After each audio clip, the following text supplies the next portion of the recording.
Assalamualaikum warahmatullahi wabarakatuh. Selamat pagi. Untuk pertemuan 8 mata kuliah pengantar teori peluang, kita akan membahas mengenai peubah acak diskrit. Ada 3 yang akan kita bahas hari ini, yaitu Bernoulli, binomial, dan multinomial. Ada 5 hal yang akan saya jelaskan. Yang pertama adalah review materi sebelumnya, kemudian ketiga distribusi, dan yang terakhir adalah tugas pertemuan 8 yang harus kalian kumpulkan melalui Google Classroom. Oke, langsung saja untuk yang pertama, review materi sebelumnya. Kita tahu bahwa ada beberapa istilah yang ada pada pengantar teori peluang. Yang pertama adalah kejadian atau percobaan atau yang kita tahu pengamatan, yaitu adalah keterangan yang dicatat baik berupa bilangan maupun kategori. Kemudian istilah yang kedua adalah ruang sampel, di mana didefinisikan sebagai himpunan semua hasil pengamatan yang mungkin dari suatu percobaan. Jadi nggak ada yang tidak mungkin ya. Istilah yang ketiga, peubah acak, yaitu fungsi yang memetakan elemen ruang sampel ke bilangan real. Jadi hasil dari peubah acak biasanya kita tulis dengan X, yaitu angka, tidak mungkin suatu huruf atau apapun ya. Nah, dari sini peubah acak itu ada 2, yaitu diskrit dan kontinu. Untuk yang diskrit didefinisikan sebagai peubah acak yang hanya dapat menjalani sebanyak berhingga harga-harga yang berbeda. Sedangkan kontinu, peubah acak yang dapat menjalani setiap harga dalam suatu interval. Nah, di sini misalkan kita contohnya, kalau saya sebutkan 0, setengah, 1, 1,5, 2, 2,5, itu masih termasuk diskrit. Karena apa? Semuanya adalah kelipatan dari setengah. Jadi hanya titik-titik tersebut sajalah. Jadi di sini jangan hanya berpikiran sempit bahwa di diskrit hanya ada 0, 1, 2, dan seterusnya. Bisa saja kelipatan dari setengah pun juga merupakan diskrit. Sedangkan kalau kontinu kita sebutkan satu persatu akan susah karena semua angka bisa termasuk titik tersebut ya. Itu termasuk peubah acak kontinu. Oke, kita akan ke peubah acak diskrit. Di sini setelah kita mengenal peubah acak, kita harus juga mengenal yang namanya fungsi peluang atau PDF. PDF adalah probability density function. Kita menuliskan fungsinya yaitu adalah F kecil ya, tidak boleh F besar. Kalau F besar itu adalah fungsi distribusi atau cumulative distribution function atau CDF singkatannya. Nah, untuk perbedaannya, kalau fungsi peluang berarti dia nanti merupakan suatu peluang bila peubah acak bernilai sekian. Ya, peluang terjadinya peubah acak adalah A. Sedangkan kalau kumulatif berarti peluang dari X kurang dari sama dengan B. Dimana kita tahu nanti kalau misalkan diskrit, kumulatifnya adalah jumlahan atau sigma dari peluang setiap kejadian yang kurang dari B. Sehingga fungsi nanti kalau digambarkan fungsi F adalah fungsi setapak. Contohnya adalah koin yang dilempar 3 kali, di mana kita definisikan peubah acaknya adalah banyak angka yang muncul, sehingga kita harus mendefinisikan terlebih dahulu ruang sampelnya. Apa saja ruang sampelnya? S adalah berarti kalau ada koin dilempar 3 kali, kita tahu bahwa ada angka-angka, kemudian angka gambar, kemudian angka gambar angka, kemudian ada angka gambar-gambar, kemudian kita bisa lagi yaitu gambar angka-angka, kemudian gambar, angka gambar, kemudian gambar. Ada berapa ini? 1, 2, 3, 4, 5, 6, 7. Adapun cara lainnya yaitu karena kita tahu koinnya ada 3 kali. Yang pertama itu adalah koin angka 1 aja, ada angka gambar. Ini adalah koin pertama, sedangkan kita bagi menjadi 2. Ini angka gambar, ini untuk koin yang kedua, ini angka gambar.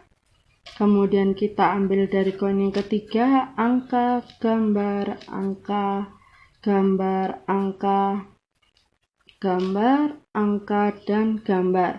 Dari sini kita tahu bahwa hasilnya adalah triple A. Ini AAG, ini adalah AGA, ini adalah AGG, ini GAA, ini adalah GAG, ini adalah GGA, ini adalah triple G. Jadi kita tahu ada 1, 2, 3, 4, 5, 6, 7, 8. Mari kita hitung lagi. 1, 2, 3, 4, 5, 6, 7. Kurang 1 lagi. Berarti kurang yang mana? Kita cek.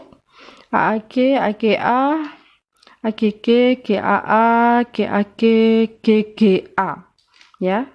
Di sini masih belum ada GGA, sehingga kita masukkan. Setelah kita tahu ruang sampelnya, kita ke PU baca, di mana PU baca adalah menyatakan banyaknya angka yang terjadi. Berarti dari sini kita tahu bahwa hasil dari AA, triple A ini adalah A-nya, X-nya adalah, karena X-nya adalah munculnya angka, berarti ini 3, ini adalah 2, kemudian ini X-nya 2, kemudian X-nya 1, X-nya 2, kemudian X-nya 1, kemudian X-nya 0, karena memang tidak ada angka yang muncul, ini adalah X-nya 1. Berarti kita tahu bahwa nilai X itu sendiri berupa 0, 1, 2, dan terakhir adalah 3. Ini adalah PU bacanya. Kalau kita tahu bahwa angka dari PU baca adalah 0, 1, 2, dan 3, berarti kita tahu bahwa dia termasuk diskrit. Oke. Kemudian selain PU baca, kita juga harus tahu yang namanya PDF atau fungsi peluang, di mana PDF-nya di sini kita tahu bagaimana caranya. Ada yang tahu? Enggak.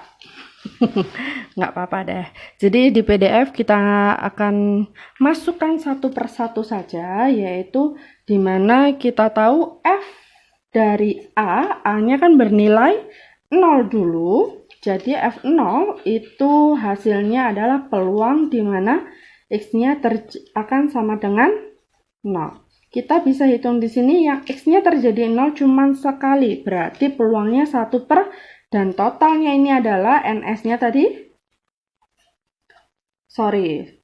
Nulisnya seperti ini ya. NS itu adalah 8.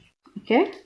Berarti ini adalah 1 per 8. Sedangkan jika 2, maka kita urut 1, berarti peluang X-nya sama dengan 1 ada berapa?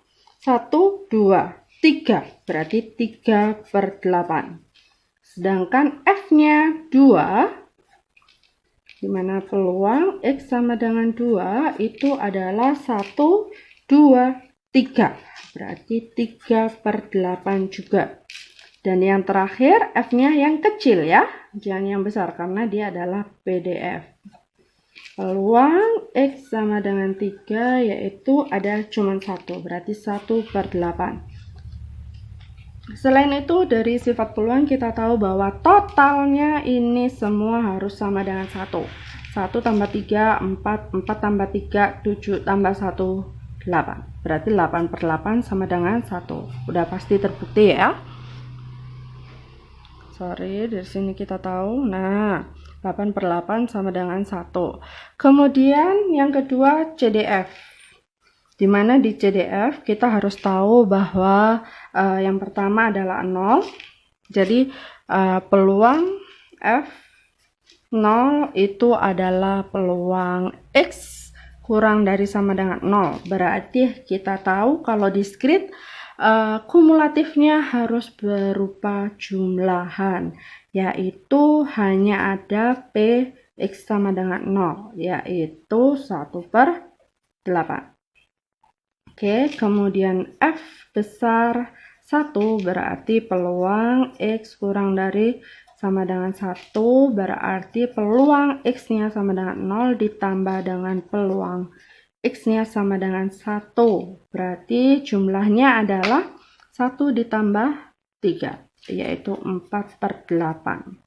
F2 berarti peluang X kurang dari 2, yaitu peluang X-nya 0 ditambah peluang X-nya 1 ditambah peluang X-nya sama dengan 2. Berarti total semuanya adalah 6/7/8.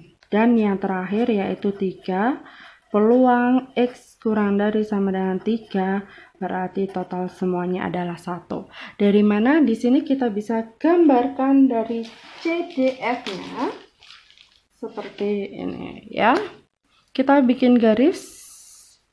Oke, mohon maaf ya, saya sesal-sesalkan ya. Seperti ini, dimana ini X-nya, ini 0, 1, 2, 3. Ya, kemudian ini adalah F besar X ya.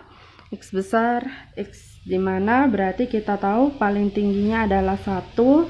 Kemudian kalau ini setengah berarti nanti di sini ada 7/8. Kemudian ini adalah 4/8. Kemudian ada 1/8 di sini. Anggap saja seperti itu. Ketika F-nya 0 itu adalah 1/8 di sini. Kemudian kalau 1 itu adalah 4/8. 4/8 di sini. Kemudian nomor 2 adalah dia 7/8 di sini tadi ya, kita lihat 7/8-nya. Dan nomor 3 dia adalah 1. Oke, di sini. Nah, gambarnya yang betul adalah yang seperti ini. Jadi ini yang dibulat, ini yang dibulat. Tarik garis lurus. Ini yang dibulat, yang penuh ditarik garis lurus. Ini yang dibulat, ini yang ditarik garis lurus. Seperti ini. Oke. Terima kasih. Jangan lupa untuk like dan juga subscribe. Bye-bye.